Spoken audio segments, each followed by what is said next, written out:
কি খবর আমি জানি না। আমার অভিজ্ঞতায় বলি, দুইটা কারণে মানুষ নামাজ পড়ে না। এক নাম্বার কারণ, শরীর পাক থাকে না। ঠিক না?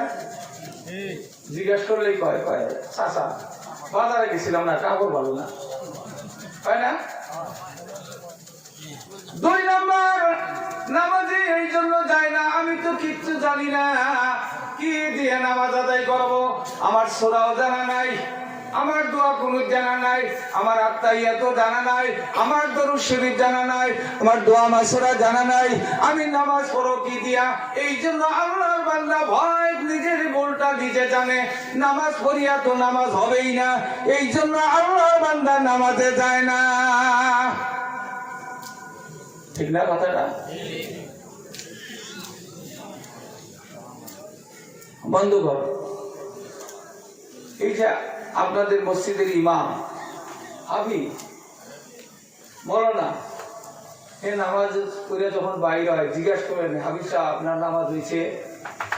কি করবো? আল্লাহ জানে, তাই না?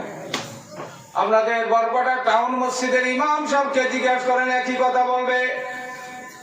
ও বন্ধু, সারা পৃথিবীর মুসলমানদের ইমাম, কাবা ঘরের ইমাম কারি সুদাইস, যার তেলাওয়াত শুনলে নামাজে ঠিক থাকতে পারে না, ওনাকেও জিজ্ঞাসা করলে বলবে আল্লাহ ভালো জানে। ঠিক না? বলি নামাজ কবুল করার মালিক কে? নামাজ কবুল করার মালিক কে?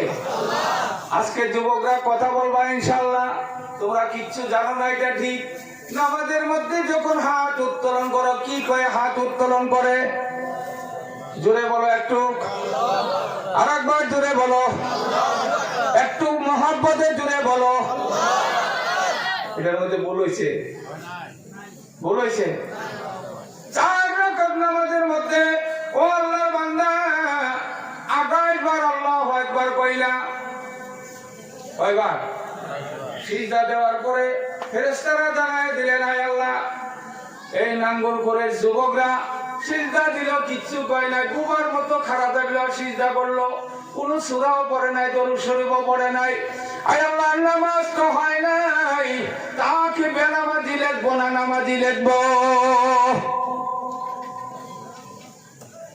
আমার আল্লাহ ডাক দিয়া কয়, ফেরেশতারে, আমার গোলাম একটা বাক্য কয়ে আমারে পাগল বানাইয়া দিছে, জোরে কও সুবহানাল্লাহ। আমার বান্দা কিচ্ছু বলে নাই, ঠিক, আমার বান্দা একবার দুইবার না, বারবার বলছে আমার আল্লাহ বড়, আমার আল্লাহ মহান, আমার আল্লাহ বড়, জোরে বলো সুবহানাল্লাহ। আমি বলছি আল্লাহু আকবার, আল্লাহু আকবার, বারবার বলার বিনিময় আল্লাহ বলে, বড়দের কর্তব্য ছোটদের দুষ্টুরুটি না ধরা। এই জন্য আমার যত যুবক এই মসজিদের মধ্যে আমার কাছে মাথা লাগাইলো, আমি আল্লাহ তাদেরকে, তারা যে আমাকে বড় বলে ডাক দিয়েছে, এই খাতিরে আমি তাদেরকে নামাজি বলে কবুল করে নিলাম। আমার ভাইয়েরা, তাহলে এখন নামাজ হবে তো ইনশাআল্লাহ? নামাজ তো হবে ইনশাআল্লাহ? ভয় নাই তো? যুবকদের ভয় নাই তো ইনশাআল্লাহ? নামাজে আইবা? আইবা ইনশাআল্লাহ? আযান দিনে মসজিদে যাবো তো ইনশাআল্লাহ? হাত তুলিয়া কই ইনশাআল্লাহ? আল্লাহ কবুল করে দিলে বলেন আমিন।